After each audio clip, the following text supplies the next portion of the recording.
Bismillahirrahmanirrahim. Assalamualaikum warahmatullahi wabarakatuh. Kali ini saya akan membahas tentang pembahasan dari mata kuliah teknik telekomunikasi yang berkaitan tentang teknologi nirkabel atau wireless. Dulu sebetulnya mengalami perkembangan yang sangat pesat dan sudah banyak teknologi yang diciptakan untuk membantu manusia dalam hal berkomunikasi. Dahulu pada era tahun 80-an, komunikasi jaringan masih banyak menggunakan perantara kabel gitu ya. Namun saat ini teknologi kabel banyak ditinggalkan karena adanya keterbatasan dalam hal penggunaannya. Sehingga saat ini teknologi nirkabel yang digunakan untuk menggantikan penggunaan kabel sebetulnya. Jadi intinya sih menghilangkan penggunaan kabel gitu yang mungkin kan lebih repot lagi dan lebih banyak lah gitu penggunaannya gitu. Tapi dalam hal teknologi saat ini ataupun yang mungkin di era-era dahulu gitu atau sebagai perintis lah, itu bisa digunakan dalam hal tanpa kabel gitu. Nah, tidak terkecuali ini tujuannya hanya adalah untuk mempermudah dalam berkomunikasi sih sebetulnya. Ini merupakan sebuah teknologi yang dapat menghubungkan dua perangkat atau lebih dengan tidak menggunakan media perantara kabel. Penggunaan dari media kabel ini maksud saya media kabel saat ini sudah banyak ditinggalkan sebetulnya karena dinilai kurang efisien dalam penggunaan dan memiliki keterbatasan jarak pemakaiannya. Nah, sehingga saat ini dikembangkan teknologi nirkabel ini dengan bertujuan untuk mengatasi masalah yang ada sebetulnya, serta dapat mempermudah. Nah, ini sesuai dari sejarah yang tadi, dapat mempermudah komunikasi antar dua perangkat dengan menggunakan perantara kabel. Teknologi wireless ini termasuk dalam protokol 802,11 atau kita juga bisa mendengar atau ya sering kita kenal juga ya dengan istilah WiFi. Itu yang protokol 802,11 itu. Protokol tersebut ini telah diatur oleh badan bernama IEEE atau Institute of Electrical and Electronics Engineering, di mana teknologi wireless ini terbagi dalam 4 varian, yaitu ada 802,11A, kedua ada 802,11B, ketiga ada 802,11G, dan keempat 802,11N.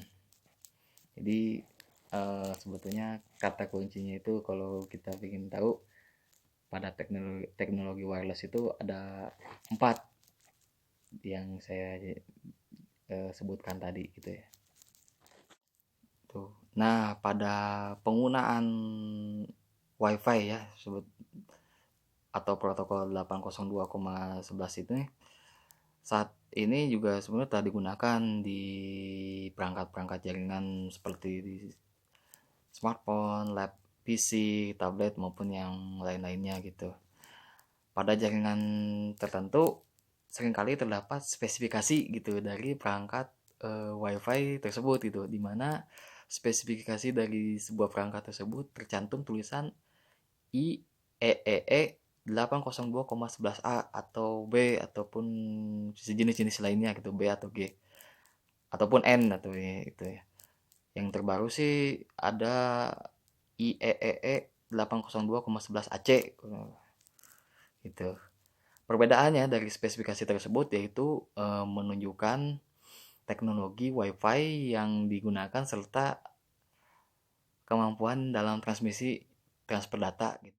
Untuk pengaplikasiannya dari konfigurasi jaringan ini terdapat 4 aplikasi untuk jaringan wireless ini.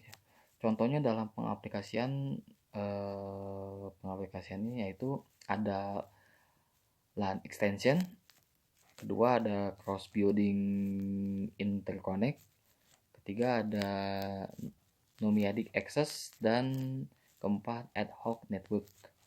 Dari setiap konfigurasi tersebut terdapat pertimbangannya tersendiri. Saya akan jelaskan berkaitan tentang LAN extension dulu pertimbangannya. Sebetulnya sama halnya dengan produk wireless LAN yang diperkenalkan tahun 80-an dan telah dipasarkan juga sih menjadi pengganti dari jaringan LAN gitu. Jaringan kabel LAN itu. Dan hal ini dimaksudkan untuk membuat jaringan yang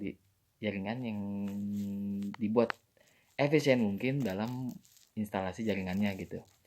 Karena dengan area yang sangat luas sebetulnya tidak memungkinkan kita dalam menjangkau gitu jaringan tersebut menggunakan kabel gitu. Sebagai contoh gini,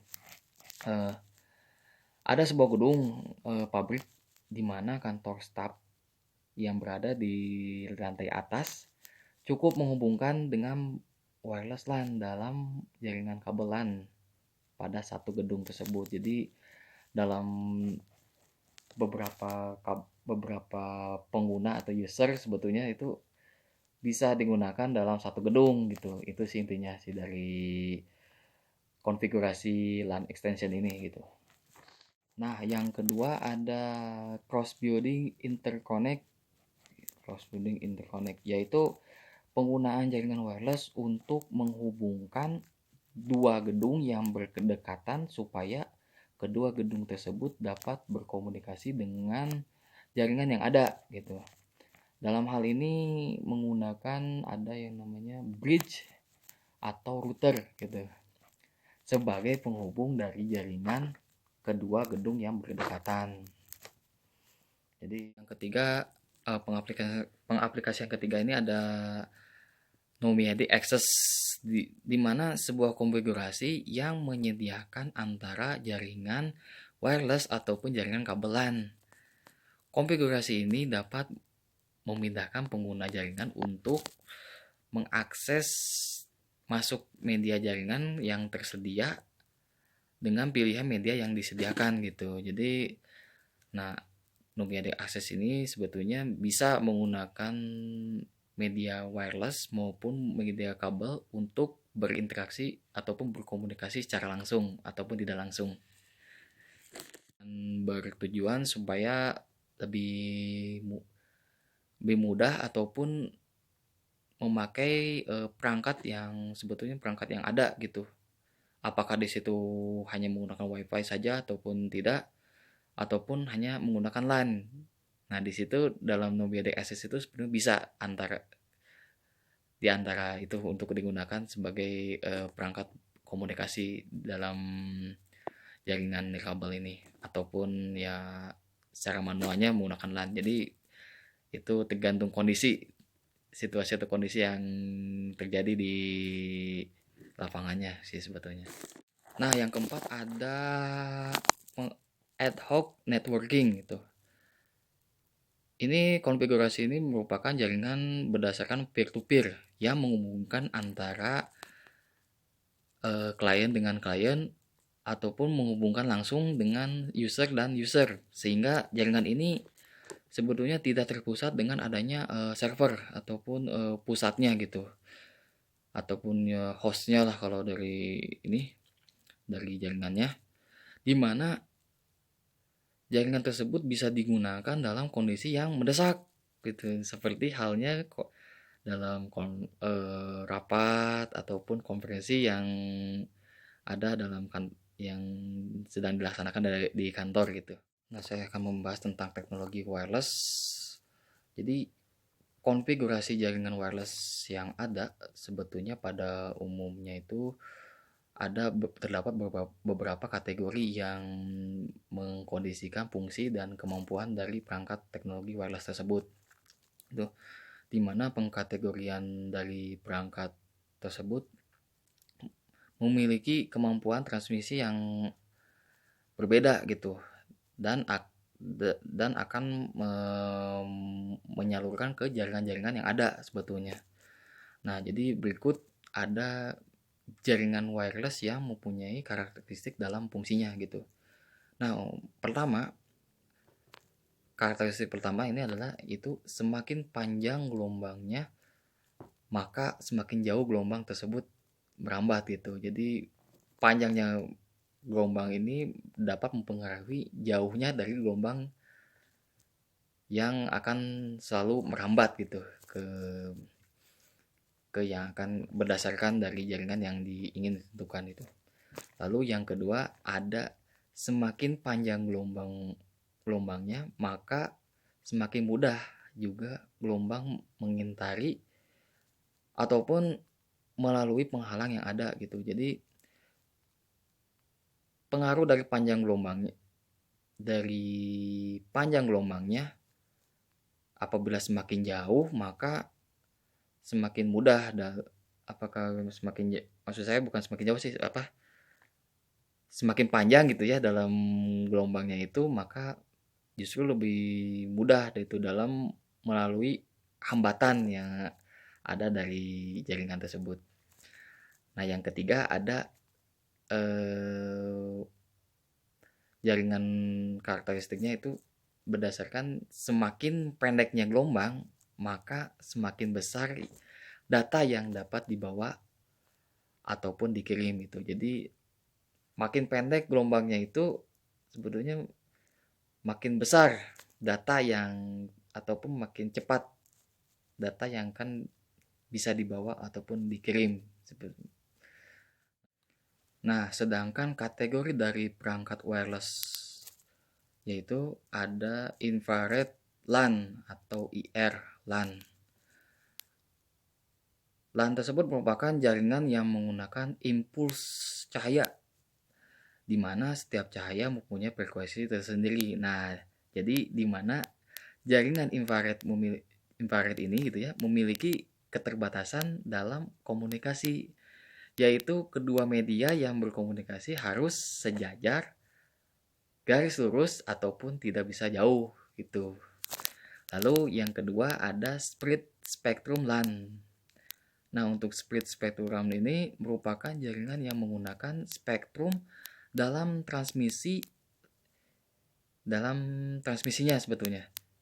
Serta jaringan ini sebetulnya bersifat open license gitu. Apa yang maksud dengan open license itu? Jadi jaringan ini menggunakan ISM band atau industrial specific medical gitu. Kelebihan dari jaringan ini, media yang berkomunikasi tidak harus, jadi gimana ya, jadi kelebihan dari media ini sebetulnya tidak harus garis lurus gitu dan memiliki jangkauan yang lebih jauh gitu dari inframerah. Nah, itu untuk kelebihannya. Dan kekurangannya yaitu memiliki banyak interferensi dengan perangkat lain gitu, karena jaringan yang masuk itu dalam frekuensinya hanya 2,4 GHz. Jadi dalam split spectrum LAN ini masing-masing punya kelebihan dan kekurangannya, itu tergantung kondisi yang sedang digunakannya gitu. Serta jaringan ini dapat menjangkau jangkauan yang sebenarnya cukup jauh gitu. Ya, jaringannya bisa diambil dan cukup jauh juga sih sebetulnya. Lalu kekurangannya yaitu transmisi data yang dikirimkan tidak bisa terlalu besar. Nah, ini tidak seperti yang sebelumnya gitu, yang harus datanya pun sesuai kondisi bisa diambil secara besar. Nah, selain penggunaan media jaringan yang ada pada protokol jaringan dengan menggunakan standar dari IEEE 802,11, standar ini digunakan untuk membedakan transmisi dan frekuensi yang digunakan pada perangkat jaringan tersebut itu. Nah, itulah merupakan standar-standar yang digunakan dalam teknologi kabel atau wireless gitu. Kesimpulannya, terakhir ada kesimpulannya, ya ini adalah teknologi wireless ini merupakan sistem komunikasi jaringan tanpa melibatkan kabel dengan berbagai pengaplikasiannya gitu, serta berbagai teknologi dan standar yang digunakan. Tujuannya supaya lebih mudah dalam memenuhi kebutuhan berkomunikasi secara efisien serta mengikuti perkembangan teknologi modern yang sedang digunakan saat ini. Nah, hanya itu yang bisa saya sampaikan. Kurang lebihnya mau dimaafkan. Semoga bermanfaat pembahasan yang dibahas kali ini. Terima kasih atas perhatiannya. Wassalamualaikum warahmatullahi wabarakatuh.